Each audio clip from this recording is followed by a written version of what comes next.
Sunbelt Billy, making his head coaching debut for the Florida Gators tomorrow, this Saturday, in the Swamp, as Florida hosts a top 10 Utah team. What can we expect from this one? Well, Vegas thinks it's going to be close. According to DraftKings this morning, Utah is currently a 3-point road favorite against the SEC's Florida Gators. So you got a Pac-12 versus SEC matchup here. And I do think that's important in this game. There is a perception, an accurate one, in my opinion, that the SEC is way better than the Pac-12. I agree with that. I definitely agree with that. I think if you just took the conference patches off of these two teams' uniforms, you took the SEC patch off of Florida and the Pac-12 patch off of Utah, I think this game would be more like 10 to 13 points in Utah's favor. That doesn't mean I think Utah is going to win by 10 or 13. I'm just saying, I think there is some truth to that. But you look at last year, though, LSU traveled up to UCLA and took a beating. UCLA ended up being pretty good, 8-4. LSU ended up being pretty bad, fired Ed Orgeron. Sounds like a similar situation, doesn't it? Florida was pretty bad last year, fired Dan Mullen. Meanwhile, Utah won the Pac-12 and played in the Rose Bowl. I think this is going to be a good game. And, I know a lot of people already are saying, well, this guy's a Georgia fan. He just hates Florida. Yeah, that's true. But when I make these prediction videos, these are my honest thoughts on the game. So a little bit about the teams. You start with Utah. A lot returning on offense. A lot of veteran players. Cam Rising, the quarterback, a great year last year. I think a lot of people don't realize, because Utah did lose 2 of their first 3 games last year, which gets brought up a lot because they lost to some pretty bad teams. Cameron Rising was not the quarterback for Utah in those games. Those games are why Cameron Rising became the quarterback for Utah. He took over in week 4. Utah never looked back. Smoked Oregon in the regular season, smoked them in the Pac-12 title game, and then gave Ohio State all they wanted in the Rose Bowl. A great game, one of the best New Year's Six bowls last year. So that offense has a lot of talent, a lot of playmakers, a lot of returning experience, and that offense is going to be pretty good. Now, they do lose a lot on defense, including maybe their best player, that linebacker. I'm drawing a blank on his name. But guess what they brought in the transfer portal? Last year's leading tackler at Florida. That's right, Diabate or whatever, the Florida linebacker. He gave the Gators one of these and left to go to Utah. He was Florida's leading tackler last year. Now, Florida's defense was horrible last year. Even before the Florida fans wanted Dan Mullen fired, they wanted Todd Grantham fired, which he did end up getting fired, but it was too little too late. Saved Dan Mullen's job. But anyway, so Utah's got some youth and inexperience on defense, but they've got one of the best, most consistent, longest tenured coaching staffs in all of college football. And if you don't know anything else at all about Utah, you know that they're going to get the absolute most out of that team every single year. They don't recruit in the top 10. They don't even recruit in the top 15 or the top 20.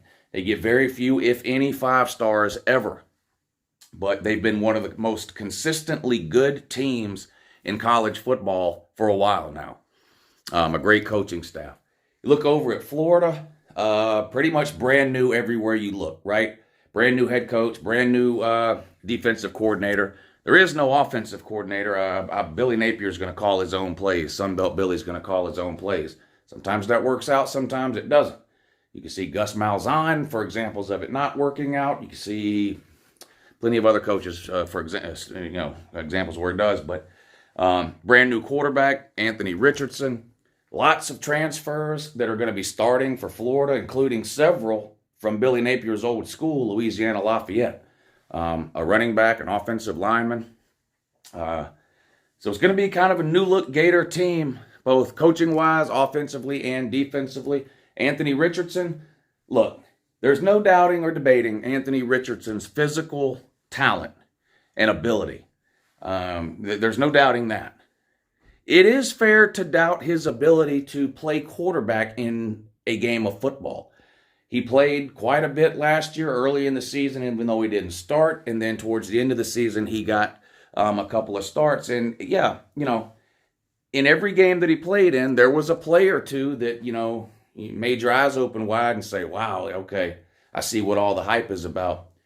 And then there was also several plays where you went, oh my God, what was he thinking?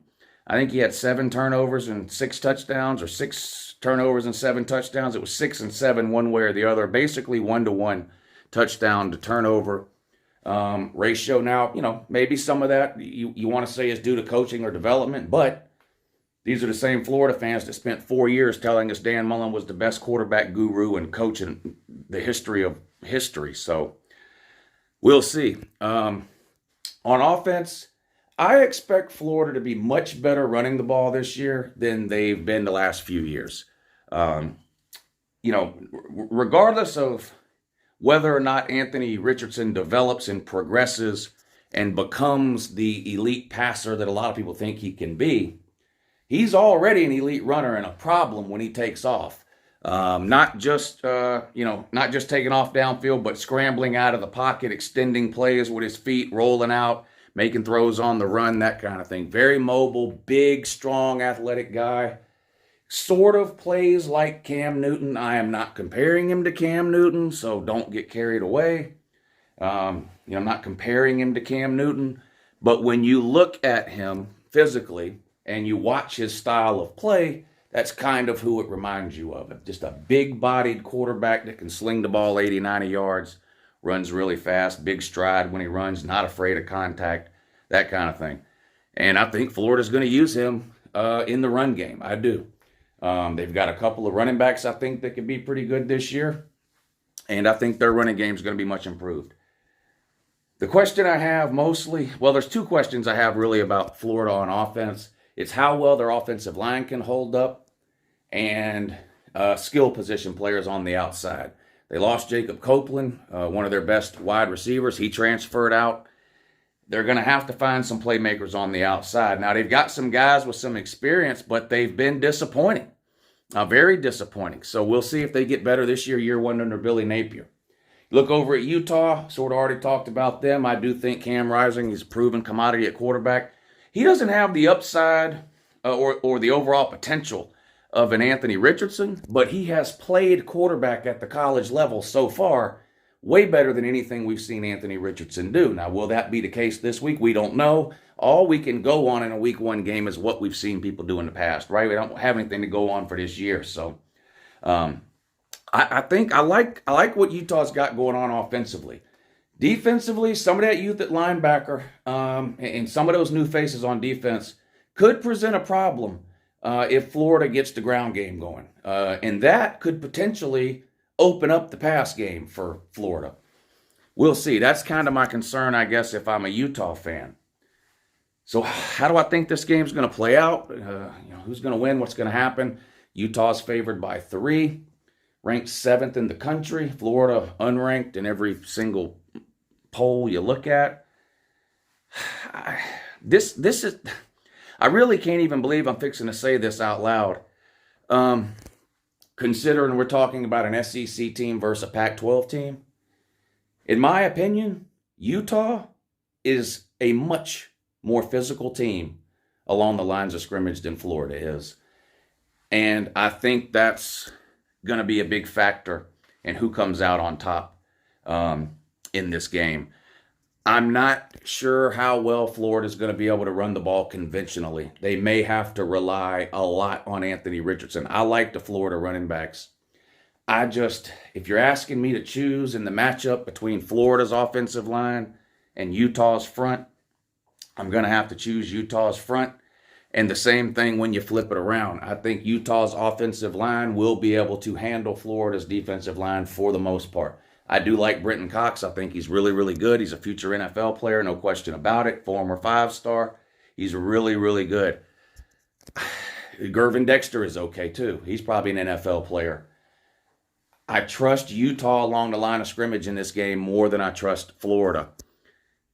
In Florida's advantage, of course, you've got the environment that this game is being played in. Utah's got to come all the way across the country. Now, heat by itself, I don't expect to be too much of an issue. Believe it or not, it's hot in other places besides just Florida. I know some Florida fans find that hard to believe, but it's true. Believe it or not, it's been pretty hot in Utah the last few weeks. The difference, of course, is the humidity, and that is going to matter. That is going to matter. So we'll see what kind of effect that has. And then, of course, you've got the home crowd, the Florida crowd. This is a night game. It's Billy Napier's first game. And regardless of how Florida's season ended last year, we all know as college football fans, when you get a new head coach, that provides the fans a sense of optimism and sort of a glass half full mentality. So I expect the Swamp to be absolutely rocking when that game kicks off at, I believe, 7 o'clock tomorrow night. The good news, if you're a Utah fan, the side of the ball for Utah that has all the experience is offense. And when it comes to crowd noise, the crowd noise tends to affect an offense more so than a defense. False starts, the linemen can't hear the linemen can't get their blocking assignments when the center is yelling them out. The perimeter players can't hear the quarterback, whatever. You see a lot of issues around the snap offensively when you're in a loud environment.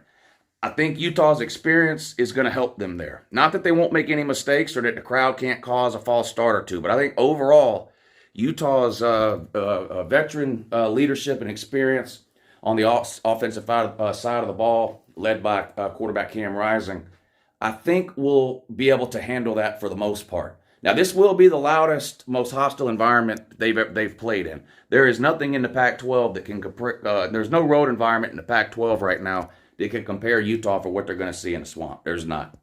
So we'll see how they handle that. I think this is going to be a close game. I feel like the Utah's lines of scrimmage are going to wear Florida down over time in this game, and I think that starts to show in the second half. And I think Utah does win the game. Can they cover the 3? What type of a score are we looking at here? I don't expect this to be a super high-scoring game. I think if either team gets into the 30s, they probably win this game. I'm going to take Utah 31, Florida 27. So the spread is 3 points. Utah's favored by 3. Give me Utah late at 3 points. Utah 31, Florida 27. Florida starts 0-1. Utah starts 1-0. And if Utah wins this game, I think you're going to start to hear a lot more talk mentioning Utah and playoffs in the same sentence. Whether that's fair or not, that beating Florida would precipitate that is not the point. I think there's a lot of people who want to be high on Utah this year, but they want to see Utah go beat Florida. This is a bigger game for Utah, in my opinion, than it is for Florida. Florida can lose this game unless it's a blowout, but if they lose a close game here, I think for the most part, the fans would accept that. But it then makes next week's game against Kentucky a must-win game, right? Florida, 3 of their first 4, they play Utah, Kentucky, a nobody, and then at Tennessee. So Florida's got a tough start to the season. 3 of their first 4 games are against ranked teams, and they're going to be underdogs probably in all 3 of them, with the exception of that nobody they play in week 3. But if Utah were to lose, this is why I think it's a more important game for Utah. If Utah were to lose this game, and again, this is about perception, not necessarily reality, okay? We do have to remember that Florida finished in the top 10 in 2018, the top 10 in 2019, in 2020. They almost beat Alabama in the SEC title game, and then it all fell apart last year. So if you really think about it, other than the last 5 or 6 games of the year, last year, Florida's been a pretty decent team the last 4 years. But the perception is that Utah is the best team in the Pac-12 and that Florida is a middle-of-the-road SEC team right now. That's the perception. I'm not calling Florida a middle-of-the-road team in the SEC. That's the perception nationally, that Utah's the best the West Coast has to offer and that Florida is a middle-of-the-road SEC team. If the best the Pac-12 has to offer goes to Florida and loses to, again, what people presume to be a middle-of-the-road SEC team, that is just going to be a horrible look for the Pac-12, a horrible look. So I think it's more important for Utah to win this game than I do Florida, even though it's Florida's first game under Billy Napier. I think, if anything, that sort of, I never want to say it makes it okay to lose because it's not. But it's a lot to ask of a first-year head coach of an unranked team to beat a top 10 team in their first game. It's the Notre Dame Ohio State scenario or the Oregon Georgia scenario. Not very many people are picking Notre Dame to beat Ohio State. Why? Well, they think Ohio State's the better team, and Notre Dame's got a first-year head coach. Not very many people are picking Oregon to beat Georgia. Why? Well, Georgia's a pretty good team, in case you didn't know, and Oregon's got a first-year head coach. And those two teams are ranked. Oregon is ranked 10, 11, 12, depending on where you look. Notre Dame is ranked 4, 5, or 6, depending on where you look. And people aren't even giving them a chance to win. But for whatever reason, they are with Florida. And again, I think it gets back to the perception of the SEC versus the Pac-12. So if Utah loses this game, it's a horrible look for the Pac-12 and probably ruins the Pac-12's chances of making any type of playoff. Because if you lose to this year's Florida team and you're Utah, even if you run the schedule and you're sitting there with 12-1 with a Pac-12 title, and it comes down to Utah and some other team, guess what people are going to say? We really going to put that Utah team in that lost to the 5th, 6th best team in the SEC? You know what I mean? Big, so not a must win, but it seems like more important game for Utah.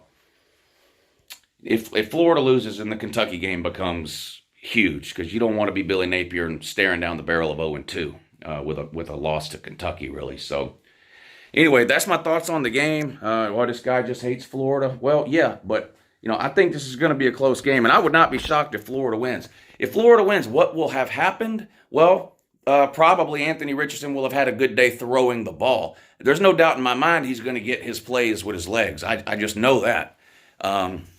If he's able to complete 65, 70% of his passes, avoid the turnovers that sort of ruined him last year, and Florida can get the ground game going, Florida's got a great chance to win the game. A great chance. Because as good as Utah is, they're not an Ohio State offense or an Alabama offense or an Oklahoma offense from the last few years, right? They're just really, really good, and they rarely make mistakes. If Florida can avoid mistakes, I think they can stay in this game because I don't think Utah is going to make very many. If Florida starts making mistakes, it's going to be hard for them to stay in the game and get the win. But anyway, that's my thoughts. Have a great morning.